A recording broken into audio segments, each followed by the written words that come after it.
অনেকেই ভাবে ১৯৯ টাকা একটা ইবুকের দাম মানে নিশ্চয়ই ভ্যালু অনেক কম। ভুল ধারণা। ভ্যালু দাম দিয়ে তৈরি হয় না, ভ্যালুটা হয় রিলেভেন্স থেকে।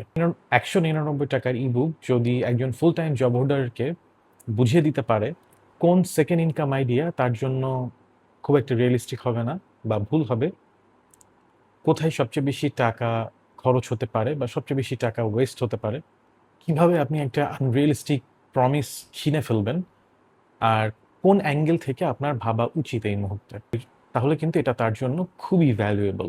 আবার একই ফর্মুলাতে ১০,০০০ টাকার একটা কোর্স তার জন্য কিন্তু খুব একটা বেনিফিশিয়াল নাও হতে পারে।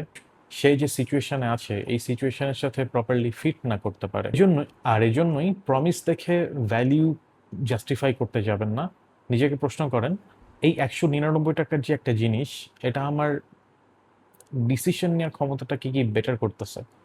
যদি করে তাহলে দাম অল্প হলেও ভ্যালু অনেক বেশি।